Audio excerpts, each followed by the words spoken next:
Shalom saudara, senang dapat bertemu kembali di pagi hari ini untuk kita memuliakan Tuhan. Saudara, siapa di sini yang tidak pernah sakit hati? Saya percaya hampir setiap orang pernah mengalami yang namanya sakit hati di dalam hidupnya. Mungkin dilukai, mungkin dikhianati, mungkin difitnah, mungkin digosipi dan lain sebagainya. Baik dalam keluarga, baik dalam berteman, maupun di dalam kita bermasyarakat. Dari masalah sepele bisa menjadi besar, itu yang dapat menjadi pemicunya saudara. Nah, apabila sakit hati tersebut tidak cepat diatasi, maka akan menimbulkan masalah yang lebih serius lagi dalam hidup orang yang bersangkutan. Orang tersebut akan menjadi orang yang hidup di dalam penuh dendam, mudah marah, mudah tersinggung, dan cenderung hidupnya tidak lagi merasa berharga, dan akhirnya ujung-ujungnya apa saudara? Bunuh diri. Pada dasarnya luka hati itu muncul karena perbuatan orang lain yang membuat diri kita itu sakit hati. Tetapi justru terletak pada respon kita di dalam kita meresponi orang yang telah menyakiti hati kita saudara. Jadi setiap kita pasti pernah mengalami luka hati, dan luka hati itu tentu menimbulkan bekas luka di dalam tubuh kita saudara. Bekas luka kita itu seringkali tidak bisa hilang dengan cepat. Walaupun mungkin luka itu bisa hilang dengan cepat, namun tidak 100% bisa bersih saudara. Saat kita kembali mengingat bekas luka itu, kita pasti akan teringat bagaimana luka itu bisa ada di dalam diri kita. Peristiwa apa, di mana, kapan terjadinya, pasti kita akan selalu mengingatnya saudara. Itu saudara, setiap kali manusia selalu mengingat hal-hal yang negatif daripada hal-hal yang positif saudara.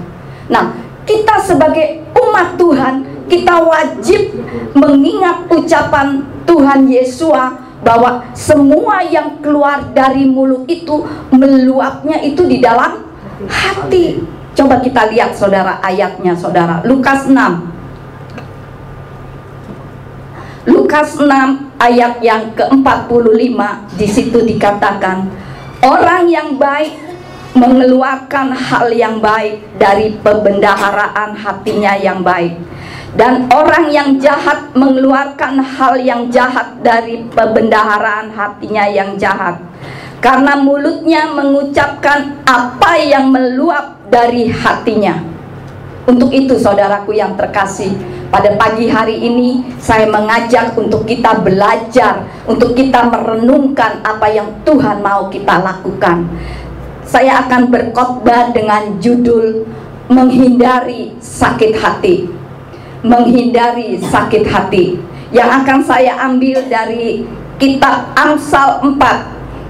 Kitab Amsal 4 ayat yang ke-23, di situ dikatakan, peliharalah hatimu dengan segala kewaspadaan, karena dari situlah pancaran-pancaran kehidupan.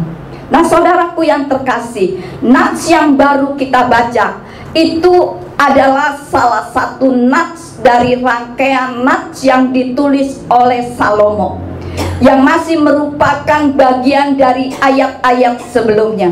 Di sini Salomo mendapatkan hikmat daripada Bapa Yahweh, mengungkapkan masalah pancaran kehidupan ternyata terletaknya ada di dalam hati. Dari hati akan memunculkan banyak hal dari manusia. Seseorang yang mempunyai hikmat Tuhan, menurut nats ini, mampu menjaga hatinya. Maka dikatakan, peliharalah hatimu dengan segala kewaspadaan. Nah, yang menjadi pertanyaan saudara, Mengapa hati itu harus dijaga, saudara? Mengapa hati itu harus dijaga? Dijelaskan di dalam nats ini dengan alasan karena dari situlah terpancar kehidupan. Maksudnya adalah dari hati manusia adalah pusat dari setiap yang kita rasakan. Karena dari hati kita bisa merasakan suka dan duka. Serta dari hati pula kita bisa timbul niat yang jahat. Jadi harus betul-betul dijaga. Hati itu harus betul-betul kita lindungi, saudara. Jadi kita yang misalnya saudara memiliki safety box, kira-kira benda safety box ini barang apa saja yang bisa kita simpan di dalam safety box? Saya yakin kalau saudara mempunyai suatu tempat, tentu akan dijadikan tempat untuk menyimpan barang-barang yang berharga, saudara.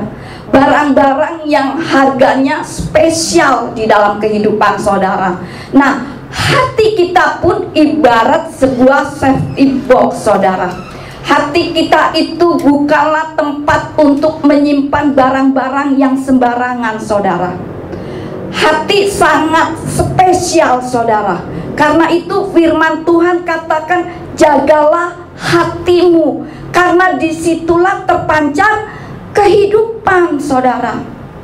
Hati manusia adalah sesuatu unsur yang sangat lembut, saudara.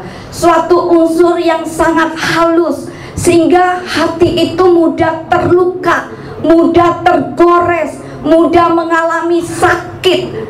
Dalam hal ini adalah sakit hati, saudara. Nah, setan tahu betul bahwa hati manusia adalah pusat hidupnya secara rohania. Maka setan mau masuk di dalam setiap hati kita, saudara. Sebab kalau setan sudah bisa masuk di dalam kehidupan, di dalam hati kita khususnya, setan punya harapan, saudara, bahwa setan bisa mengontrol, bisa mengendalikan, bisa memerintah kehidupan kita secara rohania tadi, saudara. Karena hati kita itu adalah pusat kehidupan. Nah, setan dapat masuk di dalam hati kita dengan banyak cara, saudara. Dengan cara apa aja, saudara? Setan bisa masuk di dalam kehidupan kita. Dengan cara apa, saudara? Dengan memakai seseorang di sekitar kita. Dapat memakai suatu peristiwa di sekitar kita. Setan tidak serta-merta bisa masuk di dalam hati kita kalau tidak ada pintunya, saudara. Jadi setan bisa masuk di dalam kehidupan kita, itu harus ada sarananya, saudara. Contoh, saudara, baru-baru ini 2 rekan saya di kantor itu ribut di telepon, saudara. Saya percaya karena awalnya terjadi miskomunikasi. Ribut di telepon, tidak puas, kemudian ajak untuk bertemu. Ketika bertemu terjadilah ribut, saudara. Sampai salah satu teman saya ini mengeluarkan kata-kata, gue bunuh lo. Kalau lu menyakitkan hati gue bisa bunuh lu. Bayangin, saudara, hal sepele bisa menyebabkan sakit hati. Bisa juga diawali ketika mungkin saudara sedang ngobrol, iseng-iseng saudara ngobrol, enak awalnya, tapi kemudian di tengah-tengah obrolan emosi, saudara. Terjadi emosi, kemudian ujung-ujungnya ribut. Akhirnya apa? Sakit hati, saudara. Banyak kan kejadian seperti ini, saudara. Bisa juga karena suatu peristiwa, misalnya kecelakaan, misalnya toko kita dijarah orang, misalnya kita dihina dan lain sebagainya. Semua ini bisa menyebabkan kita menjadi sakit hati. Nah, disinilah kita harus menjaga hati kita. Lagian kan itu hati kita sendiri, saudara. Jadi hanya kita sendiri yang dapat menjaganya. Walaupun orang lain mau menjaga hati kita, tetapi mereka tidak mampu, saudara, karena bukan hati kita sendiri. Demikian pun kita, walaupun kita mau menjaga hatinya Ibu Vera, tapi kita tidak mampu, saudara, karena bukan hatinya kita. Ketika seseorang ribut kan seringkali orang berkata, saya juga dulu sering berkata, kamu telah merusak suasana hati gua. Jaga hati aku dong, nauin hati aku dong. Begitu kan ya, sering kita ngomong begitu. Tetap tidak bisa, saudara. Karena itulah sebabnya firman Tuhan mengatakan kepada kita, jagalah hatimu. Jagalah hatimu. Nah, mu di sini itu suatu pribadi, engkau sendiri. Kamu yang mempunyai hati itu sendiri. Jadi jagalah hatimu sendiri, bukan orang lain. Amin, saudara. Kaki kita boleh sakit, tangan kita boleh sakit, tetapi hati jangan sampai sakit. Kepala kita boleh sakit, tetapi hati jangan sampai sakit. Karena kalau sampai hati kita sudah sakit, waduh, semuanya ikut sakit, saudara. Rontok semuanya, dari ujung kepala sampai ujung kaki itu rontok, lemes, saudara. Karena kita pasti semua di sini pernah mengalami yang namanya sakit hati. Saya pernah mengalami sakit hati, yaitu putus cinta, saudara. Zaman dulu, saudara, putus cinta zaman SMA. Setengah tahun saya menangis terus. Sampai di kelas teman sebelah saya, kenapa lu? Karena putus cinta, sakit benar. Karena orang itu, cowok yang dulu saya cintain itu benar-benar menjadi idola saya. Ketika pacar saya itu memutuskan saya, hancur, saudara. Sampai saya tidak bisa makan, tidak bisa tidur. Yang ada setiap harinya selalu menangis dan menangis, saudara. Disinilah kita perlu mengingat firman Tuhan, supaya kita menghindari diri dari yang namanya sakit hati, saudara. Yang jadi pertanyaan, saudara, mengapa kita harus menghindari sakit hati? Mengapa kita harus menghindari sakit hati, saudara?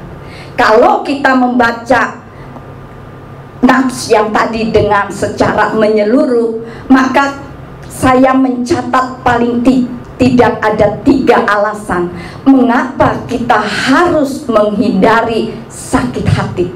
Yang pertama, saudara, agar kita tidak mengalami trauma. Itu ada di Kejadian 50 ayat 15 sampai dengan 21. Yang kedua, saudara, agar kita tidak mengakibatkan tragedi yang buruk.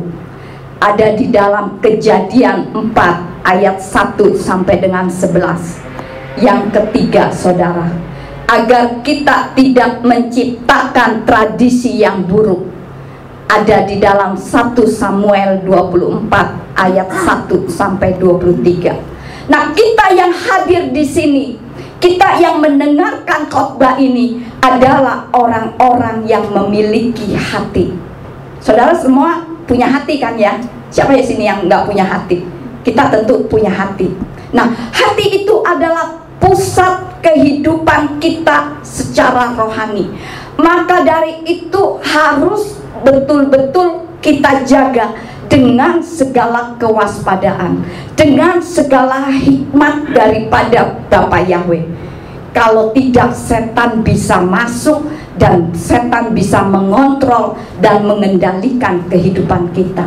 Maka jangan sampai biarkan hati kita, walaupun hati kita itu bisa disakiti oleh orang lain, dapat disakiti oleh peristiwa yang naas, kita harus tetap mampu menghindari diri dari yang namanya sakit hati, saudara. Mari kita bahas satu persatu, saudara. Mengapa kita harus menghindari sakit hati? Yang pertama, saudara, agar kita tidak trauma. Agar kita tidak trauma.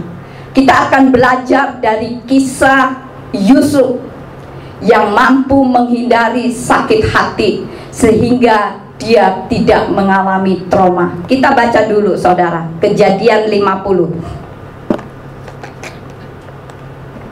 Kejadian 50 ayat 15 sampai 21, di situ dikatakan, dan saudara-saudara Yusuf melihat bahwa ayah mereka telah meninggal, dan berkatalah mereka, bagaimana kalau Yusuf masih mendendam kepada kita dan benar-benar akan membalaskan segala kejahatan yang telah kita lakukan kepadanya. Dan mereka menyampaikan pesan kepada Yusuf, ayahmu berpesan sebelum kematiannya dengan mengatakan, beginilah kamu harus mengatakan kepada Yusuf, aku mohon sekarang, tanggunglah pelanggaran hamba-hamba Elohim ayahmu. Maka menangislah Yusuf ketika mereka menyampaikan hal itu kepadanya. Dan saudara-saudaranya pun datang dan tersungkur di hadapannya dan berkata, lihatlah, kami ini budak bagimu. Maka berkatalah Yusuf kepada mereka, janganlah takut, sebab apakah aku ini pengganti Elohim? Dan mengenai kamu, kamu telah mereka-reka yang jahat terhadap aku. Elohim merekakannya untuk kebaikan, untuk bertindak sebagaimana yang telah terjadi sekarang ini, agar dapat memelihara kehidupan suatu bangsa yang besar. Dan sekarang janganlah kamu takut, akulah yang akan menanggung kamu dan anak-anakmu. Dan dia menghibur mereka, dan dia sungguh-sungguh berbicara ke hati mereka. Nah, saudaraku yang terkasih, Yusuf adalah salah satu contoh manusia yang tentu mengalami banyak penderitaan di dalam kehidupannya. Saya percaya Yusuf mengalami penderitaan yang begitu hebat. Kenapa, saudara? Dimulai dari Kejadian 37. Nanti saudara di rumah baca Kejadian 37, di mana diceritakan kecemburuan saudara-saudaranya. Karena Yusuf lebih disayang oleh ayahnya dan ibunya.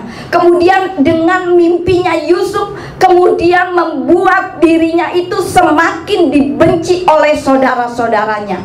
Kemudian saudara-saudaranya merencanakan untuk membunuh Yusuf. Coba saudara bayangkan, tinggal di dalam satu rumah, Yusuf anak yang ke-11, 10 kakak-kakaknya itu jahat terhadap Yusuf. Saya percaya tentu tidak enak, saudara. Dari kehidupan Yusuf yang begitu pahit akibat ulah dari saudara-saudaranya,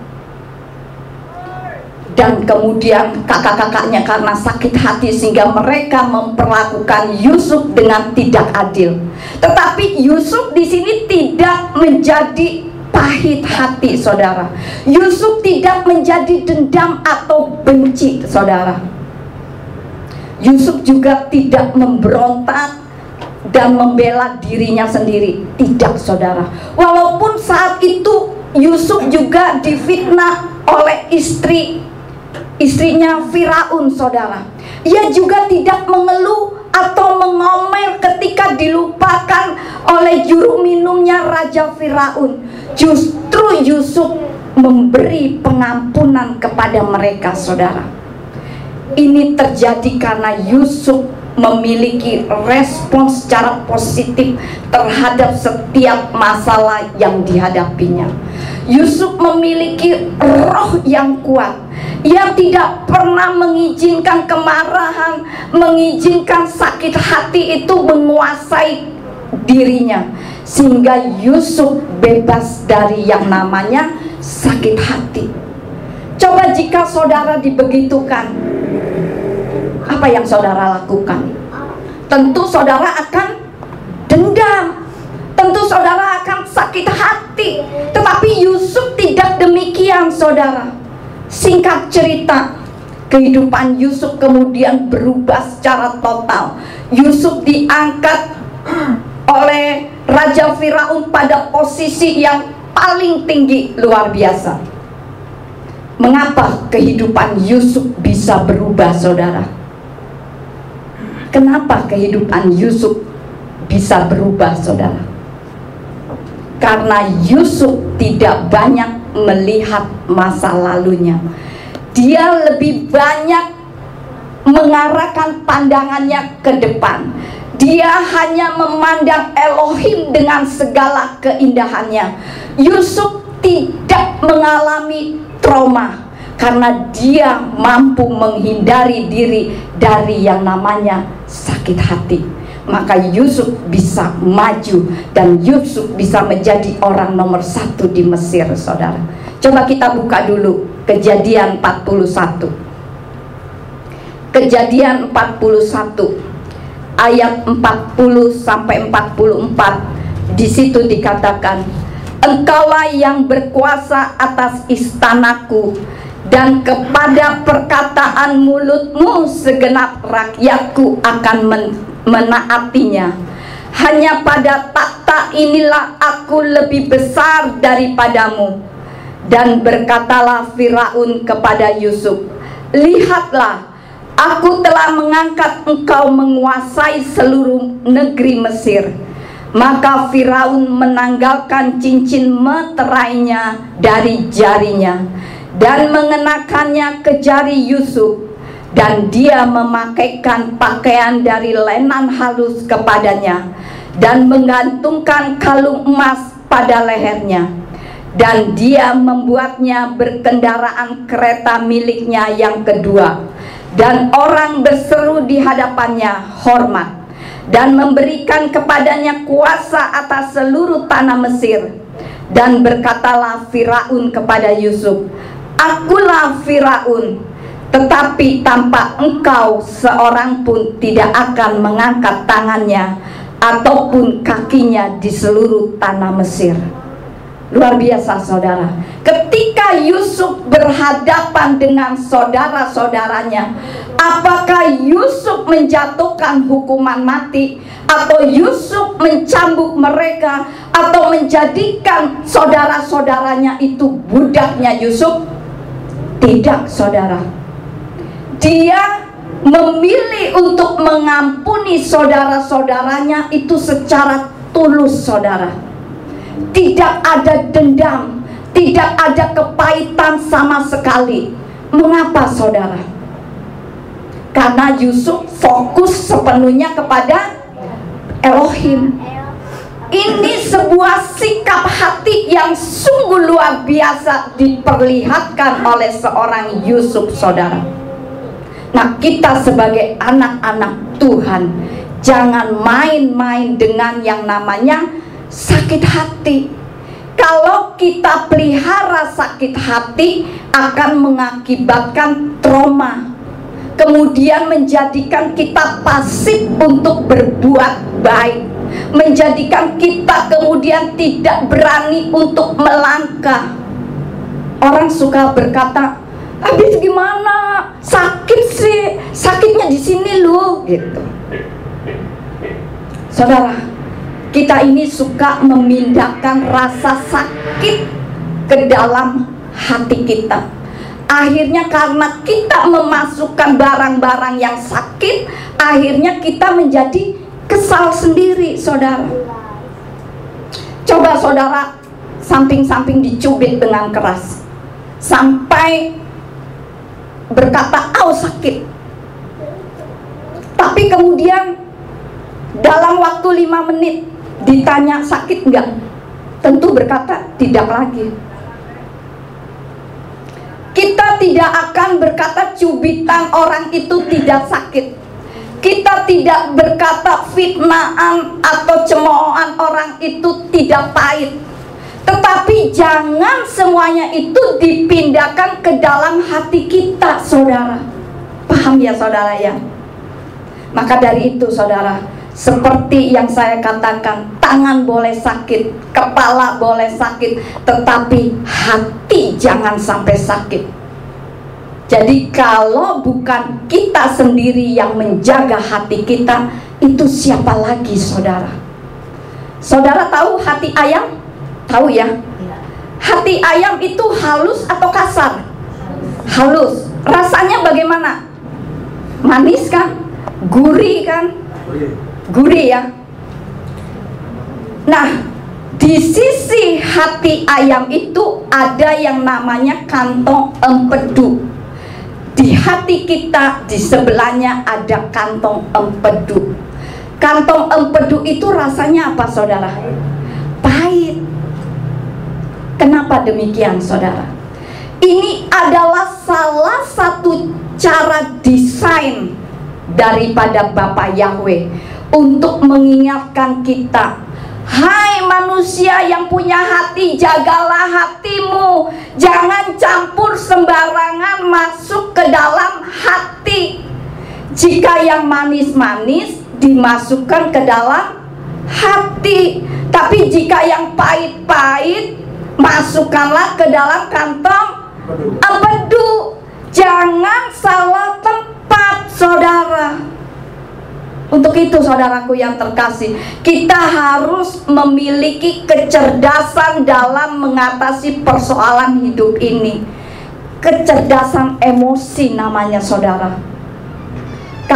Kalau ada orang yang berkata tidak enak tentang saudara, kita kan sering ya, di depannya baik-baik ngomongnya, ketika di belakang ngomongin kita. Nah, kalau ada orang yang berbicara tidak baik tentang saudara, saudara tidak usah sedih, saudara tidak usah marah, masukin saja ke dalam kantong empedu. Jadi, sebagai umat percaya, miliki hati yang positif seperti Yusuf saudara. Saya saudara sampai detik ini masih banyak orang-orang yang menggosipkan tentang saya saudara. Banyak orang-orang yang masih membicarakan saya saudara. Tetapi saya, istilah katanya EGP, emang gua pikirin orang berat. Kalau saya berpikir orang yang masih menceritakan tentang saya, berarti orang itu masih ingat kepada saya. Tapi sayangnya ingatnya hal-hal yang jelek. Yang bagus-bagusnya tentang Priscilla tidak pernah diingat saudara. Itu manusia saudara. Nah, kita di sini yang hadir, yang mendengarkan khotbah ini, jangan sampai seperti itu saudara. Jadi pikiran kita harus pikiran yang positif, pikiran yang manis-manis. Amin saudara. Sekarang yang kedua saudara, mengapa kita harus menghindari sakit hati? Agar kita tidak mengakibatkan tragedi yang buruk. Kejadian 4 ayat 1 sampai dengan 11. Nanti saudara baca sendiri di rumah. Sekarang kita baca Kejadian 4 ayat yang keempat. Kejadian 4 ayat yang keempat, di situ dikatakan, dan Habel ia sendiri juga membawa dari yang sulung kawanan dombanya dan dari yang tambun-tambun. Dan Yahweh berkenan kepada Habel dan pada persembahannya. Nah, saat Kain melihat persembahannya Habel diterima oleh Bapa Yahweh, ayat yang ke-5b di situ dikatakan, dan Kain menjadi sangat gusar dan wajahnya menjadi muram. Nah, saudaraku yang terkasih, sebelum kejahatan ini terjadi, sesungguhnya Bapa Yahweh sudah mengingatkan kita untuk kita menjaga hati kita dari segala amarah, dari segala iri, dendam, agar kita tidak jatuh di dalam dosa. Kain hanya punya satu adik, yaitu Habel. Punya satu adik, bukannya disayang, bukannya dilindungi, malah diapain saudara? Dibunuh. Dimulai dari yang namanya sakit hati. Dari persembahan kemudian timbul sakit hati. Yahweh sudah ingatkan Kain, jangan pelihara sakit hatimu itu, nanti bisa mengakibatkan tragedi yang buruk di dalam kehidupan. Apa yang dimaksud dengan tragedi, saudara? Apa yang dimaksud dengan tragedi? Yaitu suatu peristiwa yang tragis, yang seharusnya tidak terjadi, tetapi direkayasa terjadi, saudara. Tragedi suatu peristiwa yang tidak spontan, tetapi bersifat rencana, saudara. Kalau kita sakit hati kepada seseorang, misalnya saya sakit hati kepada Ibu Lucy, kemudian saya pelihara sakit hati saya itu, tinggal tunggu waktunya saja, saudara. Kita dapat merusak kehidupan orang, saudara, apakah secara fisik atau secara sosial maupun secara ekonomi, saudara. Sebab selalu terniang-niang, saudara, terniang-niang di dalam kehidupan kita. Terus kita pikirkan, saudara, maka lebih sadis sebab direncanakan terlebih dahulu, saudara. Maka Yahweh menghukum Kain atas perbuatannya terhadap Habel. Yahweh menghukum Kain itu berapa kali lipat, saudara? Berapa kali lipat? 7 kali lipat. Sebab itu sadis, sudah direncanakan terlebih dahulu, saudara. Nah, kitab suci pada bagian lain berkata, janganlah merancang sesuatu yang jahat kepada sesamamu, sementara dia tidak curiga duduk di dekatmu, saudara. Begitupun dengan Kain, pada saat mengajak adiknya untuk ke padang gurun, lalu di sana kemudian Habel dibunuh, padahal Habel itu tidak curiga sama sekali karena kakaknya yang mengajak, sehingga Habel mau ikut kepada kakaknya. Tetapi ternyata orang yang terdekat yang membunuhnya, saudara. Dulu, saudara, di sekitar saya ini ada yang dinamakan musuh dalam selimut, saudara. Musuh dalam selimut. Saya sebenarnya nggak tahu, saudara, karena kan kalau ibadah kita tahu, saya tahu siapa-siapa yang hadir, saya tahu. Dulu nggak begitu banyak, semua dulu cowok-cowok semua, saya sendiri yang perempuan, jadi saya tahu siapa-siapa yang datang. Tetapi di salah satu di dekat saya itu ternyata ada yang namanya musuh dalam selimut, saudara. Ketika saya menyampaikan firman Tuhan, bisa nyampe, saudara. Walaupun saya tidak menyebut nama, tiba-tiba bisa nyampe orang itu yang dimaksud, saudara. Akhirnya apa, saudara? Terjadi keributan, saudara. Tetapi karena saya di pihak yang benar, udah semuanya beres. Sampai melawan saya perempuan, sampai membawa apa namanya itu, preman, 2 preman datang ke sini, saudara. Saya katakan sama kedua bapak itu, saya tidak ada urusannya dengan bapak-bapak. Akhirnya preman itu diam. Lawan saya loh, saudara, kecil loh. Coba nih kalau Pak Firman iniin saya udah jatuh. Itu, saudara. Akhirnya apa? Timbul sakit hati. Tetapi puji Tuhan, saya sudah mengampuni orang itu, saudara. Saya mengampuni secara manusia. Saya lebih baik tidak kenal orang itu. saya tidak kenal lagi orang itu, tetapi secara roh saya sudah mengampuni orang itu. Jadi nanti ketika mungkin suatu ketika saya ketemu orang yang menyakiti hati saya nggak kenal lagi. Jadi jalan-jalan aja, nggak nyapa, nggak ini. Yang penting hati saya sudah bersih dan saya anggap nggak kenal. Kalau orang nggak kenal kan nggak nyapa tentunya. Nah itu saudara. Jadi kalau ada orang yang menyakitkan hati saudara, saudara harus mengampuni secara tuntas. Walaupun mungkin seperti saya, secara manusia sudah tidak kenal lagi. Amin saudara. Nah saudaraku yang terkasih, kenapa sampai terjadi suami menyiksa istri, anak menyiksa orang tua dan lain sebagainya? Mengapa sampai terjadi ini semua saudara? Karena didorong oleh yang namanya sakit hati saudara.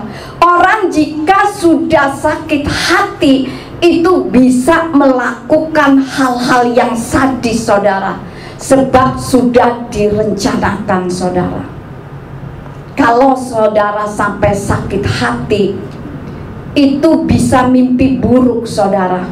Kemudian di dalam mimpi buruk itu timbul niat yang jahat saudara. Kemudian setan yang akan terus berbicara di dalam kehidupan saudara. Jika saudara sakit hati, maka saudara membangun mezbah setan di dalam hati saudara. Maka akan sulit mengusir roh jahat dari orang yang namanya sakit hati saudara. Walaupun mungkin sudah didoakan berulang kali, hai setan keluar kau dari tubuh orang itu. Setan itu mungkin akan menjawab, keluar apaan? Wong aku diundang kok. Jadi kalau mendoakan orang yang sakit hati, walaupun kita doakan berulang-ulang kali, tetap tidak akan mempan saudara. Karena saya pernah mendoakan dengan Pak David, orang yang di dalam kehidupan rumah tangganya itu karena sakit hati, akar kepahitannya tuh sudah melekat di dalam kehidupannya. Pada saat didoain iya, tetapi besokannya kumat lagi. Sampai detik ini saudara, saya udah angkat tangan, saya nasehatin model apapun, saya doain model apapun, tetap tidak akan keluar. Tapi ketika orang yang sakit hati kita nasehati, harus mengampuni. Jika orang yang sakit hati tersebut kemudian merespon dan memberi pengampunan yang sungguh-sungguh seperti Yusuf terhadap saudara-saudaranya, setan tidak perlu diusir saudara. Setan itu sudah pergi dengan sendirinya. Karena apa saudara?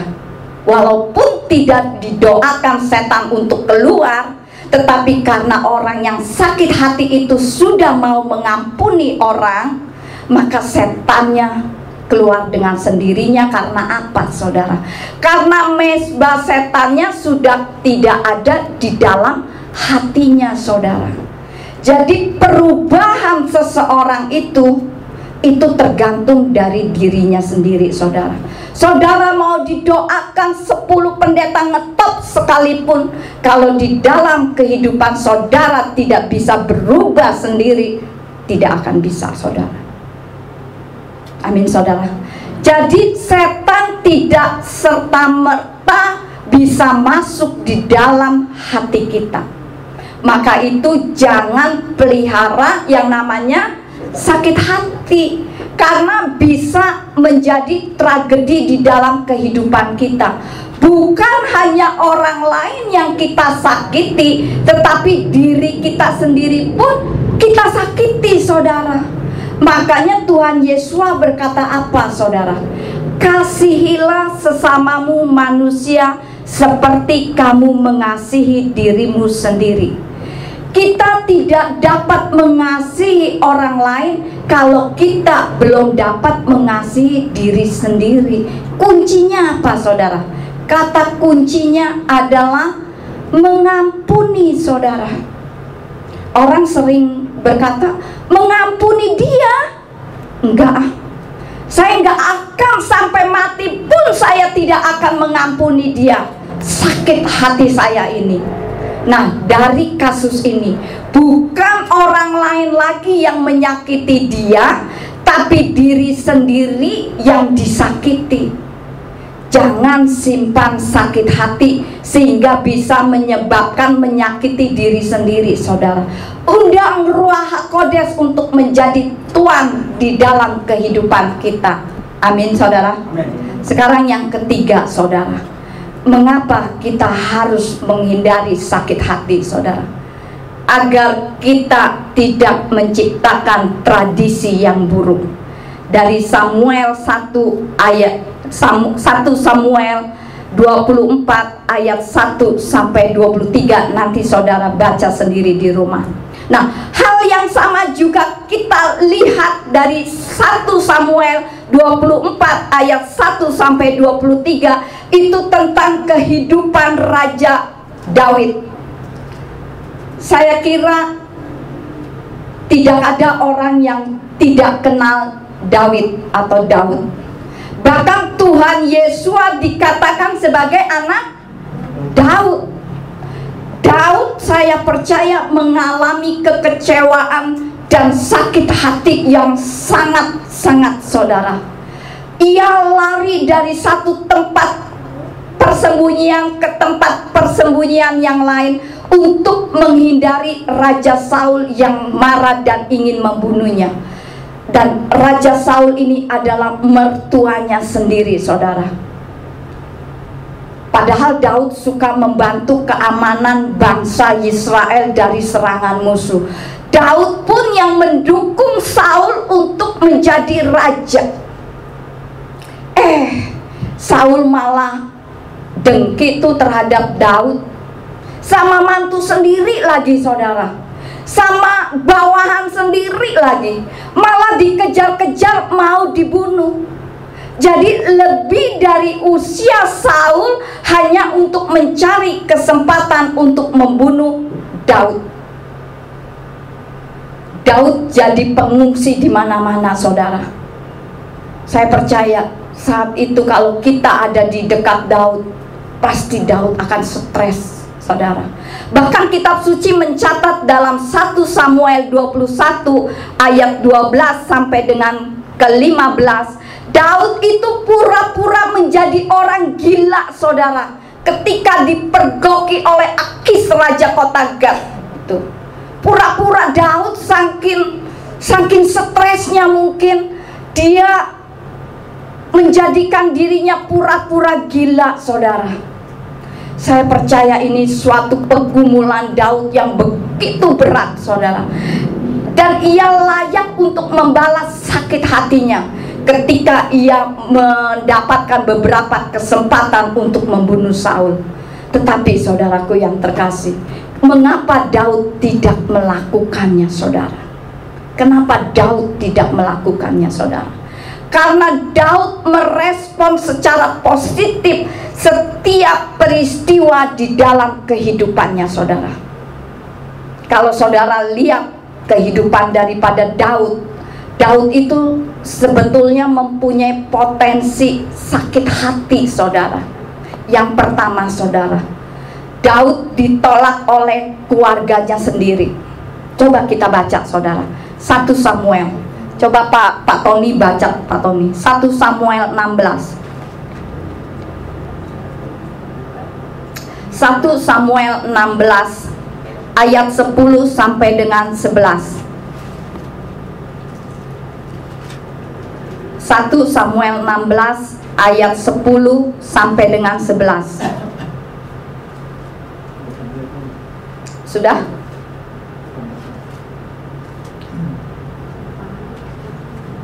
Pak Tony coba baca 1 Samuel 16 ayat yang ke-10 sampai 11. sampai 11. Demikian firman Tuhan. Dan Isai telah menyuruh ketujuh anak-anaknya lewat di depan Samuel, tetapi Samuel berkata kepada Isai, Yahweh tidak memilih di antara mereka ini. Ayat 16. ayat 11. Lalu Samuel berkata kepada Isai, apakah ini semua anak-anakmu? Dan dia berkata, masih ada yang termuda, dan sebenarnya dia sedang merawat kawanan ternak. Dan Samuel berkata kepada Isai, utuslah orang dan bawalah dia, karena kita tidak akan duduk berkeliling sampai dia datang ke sini. Amin. Nah, waktu Nabi Samuel datang ke rumah Isai, saat itu Bapak Yahweh mau memilih langsung calon raja, saudara. Kemudian Isai menyuruh semua anaknya tampil kecuali Daud. Bayangkan saudara, kalau saudara seorang ayah, kemudian dikatakan salah satu anak saudara akan diangkat menjadi raja, pasti saudara akan memanggil semua anak-anak saudara. Tapi di sini aneh saudara, Isai menyuruh keluar semua anak-anaknya kecuali Daud. Ternyata di sini bapaknya sendiri pun tidak peduli kepada Daud. Daud bisa saja tersinggung sebagai anak. Daud punya kesempatan untuk sakit hati kepada ayahnya karena ia tidak dianggap sebagai anak yang berpotensi, saudara. Kemudian saudara, saat Daud perang dengan Goliat, ia diremehkan oleh kakak-kakaknya. Kemudian Saul, ayah mertuanya sendiri, juga mau membunuh Daud. Tapi Daud berkata apa, saudara? Aku tidak akan membunuh Saul karena aku tidak mau menciptakan tradisi yang buruk di dalam keluargaku. Daud tidak mengizinkan hatinya menjadi pahit dengan siapapun, tidak dengan ayahnya, kakaknya, juga tidak dengan Bapak Yahweh. Jadi jangan sebarkan permusuhan, tapi ciptakanlah perdamaian, saudara. Ada 3 macam reaksi yang muncul ketika seseorang mengalami sakit hati. Yang pertama, saudara,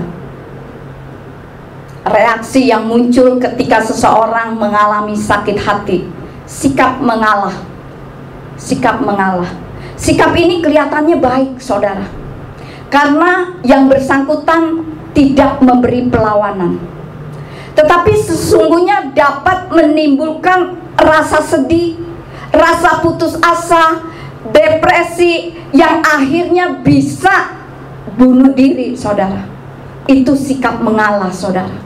Sekarang yang sikap kedua, reaksi yang muncul ketika seseorang mengalami sakit hati, sikap mengabaikan. Sikap ini menahan perasaan seolah-olah tidak terjadi apa-apa, saudara. Tidak terjadi sesuatu, tidak peduli terhadap lingkungannya, belagak gembira, saudara. Di depan orang mungkin belagak bersukacita, belagak tersenyum, saudara. Padahal sesungguhnya hatinya itu menangis, saudara. Kita kan sering begitu ya, di depan teman kita senyum-senyum, padahal hati kita itu menangis, saudara. Itu sikap mengabaikan, saudara. Sekarang sikap yang ketiga, saudara, sikap melawan. Yang dimaksud di sini adalah sikap melawan secara negatif terhadap penolakan. Akhirnya itu akan menimbulkan kekesalan, saudara. Kemudian kekesalan itu akan menimbulkan kebencian, saudara. Nah, dari kebencian itu kemudian akan timbul pemberontakan, saudara. Kemudian bisa menjurus ke okultisme, saudara. Jadi sadar atau tidak sadar, sebenarnya ada di antara kita mengalami masalah yang membuat sakit hati, saudara. Kita terjebak dalam satu dari 3 sikap itu, saudara. Nah, sikap mana, saudara, yang saudara punyai? Saya menganjurkan jangan saudara pilih ketiga-tiganya, saudara. Amin, saudara. Ketika seseorang mengalami luka batin, perasaan pikirannya itu dipenuhi dengan ketidakpercayaan, dipenuhi oleh kekhawatiran, ketakutan, tekanan. jika tidak segera disembuhkan sakit hati itu, maka akan menjadi pijakan empuk bagi setan untuk menguasai orang itu, sehingga akhirnya orang itu lama-lama menjadi lemah, menjadi down, kemudian menjadi hancur, saudara. Kemudian saudara, akibat yang akan muncul karena sakit hati, saudara, ada keinginan balas dendam. Dulu saya, sebelum saya diubahkan oleh Tuhan, itu jiwa saya balas dendam, saudara. Karena saya tipenya itu, misalnya Ibu Vera apain saya ya, supaya bikin saya keki gitu, saya akan bikin Ibu Vera semakin keki terhadap saya. Itu saya bisa balas dendam dengan lu mempermainin gue permainin lu supaya lu tambah gondok. Itu dulu, saudara, sikap saya seperti itu. Tetapi ketika Tuhan sudah mengubah kehidupan saya tidak lagi demikian, saudara. Kemudian saudara, ada keinginan untuk membunuh, saudara. Jadi kalau saudara sampai mengalami sakit hati, jangan sampai mengeluarkan kata-kata yang negatif. Jangan sampai saudara mengeluarkan kata-kata ingin membunuh, karena itu celak, saudara. Walaupun celak sedikit, itu harus segera ditutup, saudara. Karena akan terus terngiang-ngiang. Setan terus akan membisiki saudara. Saya punya teman, saudara. Teman saya ini cantik, saudara. Akhirnya matinya secara tragis, saudara. Mati bunuh diri di apartemen Mediterania Gading situ, di lantai 23, saudara. Kasusnya begini, saudara. Dia mengalami trauma karena sakit hati, saudara. Akhirnya dia mengalami depresi, sampai akhirnya keluar. Kita udah doakan. Dia orang Abalov. Kita udah doakan. Sampai keluarganya bilang, sampai dokter katakan, orang ini jangan sampai keluar sendiri tanpa teman. Jadi kemana-mana harus diikutin.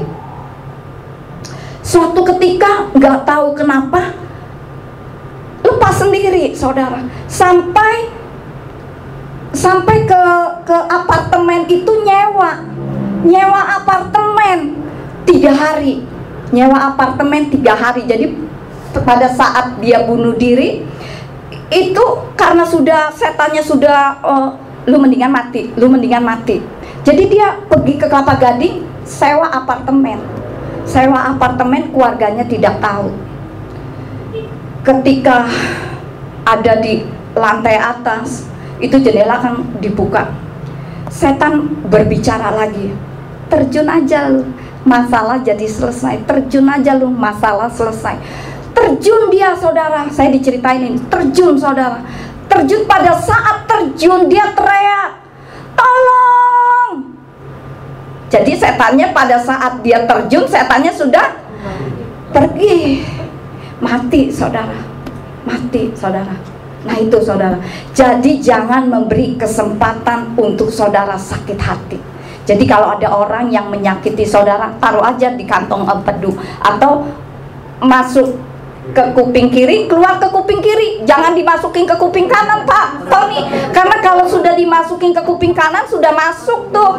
Jadi masuk ke kiri, keluar ke kiri lagi. Jadi sebelum masuk, keluar lagi gitu. Jadi mental gitu. Nah, ada banyak cara untuk menghindari rasa sakit hati, saudara.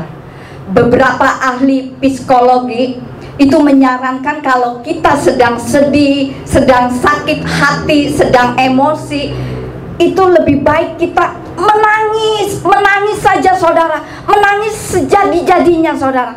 Saya kalau lagi kesal, saya kalau lagi kesel sama Bu Vera, itu memang rontok. Kita kan udah jadi hamba Tuhan ya, pasti juga pernah ada down, saudara. Nggak mungkin hamba Tuhan itu posisi imannya itu akan stabil terus, itu tidak, saudara. Pasti ada nanti suatu ketika itu down. Tetapi karena kita sudah menjadi hamba Tuhan, itu cepat bangkit, saudara. Cepat bangkit kembali, tidak sampai ambruk, saudara. Nah, ketika rohani saya sedang down, itu dari ujung kepala sampai ujung kaki itu rontok. Apa yang saya lakukan, saudara? Saya hanya nggak bisa ngapa-ngapain. Saya hanya tergeletak tidur saja seharian, dengan pikiran kosong, dengan air mata bercucuran. Sampai kadang pembantu, ini ibu kenapa nih, lagi sedih nih. Jadi nggak ada yang mengganggu, saudara. Ketika kita sudah mencurahkan isi hati kita lewat nangis, atau mungkin curhat kepada sahabat kita, itu kita udah lega, saudara. Benar kan ya? Kita udah lega gitu loh. Jadi kalau saudara merasa down rohaninya, mendingan saudara menangis atau curhat kepada Tuhan melalui pujian-pujian. Nanti Tuhan akan membukakan jalan. Amin, saudara. Amin. Nah, kesembuhan sakit hati hanya bisa terjadi ketika kita mengizinkan Ruach HaKodes menguasai hati kita, saudara. Yang pertama, saudara, menyadari bahwa saudara sedang terluka. Kita harus menyadari, saudara, bahwa kita ini, kadang saya kalau sedang terluka, aku sedang terluka nih, tolong doain saya dong. Jadi kita harus terbuka kepada Tuhan, saudara. Karena seringkali kesombongan menjadi penghalang untuk kita mengakui bahwa kita sedang terluka, saudara. Kemudian yang kedua, saudara, berusaha untuk membuang perasaan negatif di hati kita, seperti kekesalan, kebencian, pemberontakan. Itu harus cepat-cepat kita keluarkan, saudara. Cepat-cepat, saudara. Jangan sampai melekat di dalam hati kita, saudara. Kemudian yang ketiga, saudara, bersukacita senantiasa di dalam Tuhan. Haleluya. Yang keempat, saudara, poin yang terpenting, saudara, memberi pengampunan kepada orang yang melukai kita. Ini yang paling sulit, saudara. Poin mengampuni ini poin yang paling sulit. Tetapi kita harus bisa, saudara. Bisa tidak bisa, kita harus bisa mengampuni. Karena mengampuni menjadi kata kunci di dalam kehidupan orang percaya. Harus bisa. Harus. Karena apa, saudara? Mengampuni adalah salah satu ajaran utama Tuhan Yesus HaMasiah. Contohnya, saudara, Tuhan Yesus ketika dihina, ketika diludahi, ketika disiksa, ketika disalib, Tuhan Yesus masih bisa teriak kepada Bapa Yahweh, ya Bapa Yahweh, ampunkanlah kepada mereka, sebab mereka tidak tahu apa yang mereka perbuat. Yang kedua, saudara, mengampuni adalah bukti dari pertobatan kita, saudara. Orang yang tidak bisa mengampuni, berarti orang tersebut belum dapat merasakan pengampunan dari Tuhan Yesus. Kita harus mengampuni orang lain karena kita telah diampuni terlebih dahulu oleh Tuhan Yesus, saudara. Saudaraku yang terkasih, saudara ingin bebas dari luka hati? Berikan pengampunan, tebarkan pengampunan kepada orang yang menyakiti saudara. Maka saudara temukan damai sejahtera, sukacita, kekuatan untuk menjalani kehidupan kita. Jangan lagi menyimpan sakit hati atau menyimpan kebencian, karena akan merusak damai sejahtera kita, akan merusak shalom kita, mematahkan semangat hidup kita. Jadi berdamailah dengan masa lalu, saudara, sepahit apapun itu, sebab hati yang damai akan memberikan kehidupan bagi tubuh kita. Sebab hati yang gembira adalah obat yang manjur menyembuhkan setiap luka hati. Amin, saudara. Amin. Sekian firman Tuhan.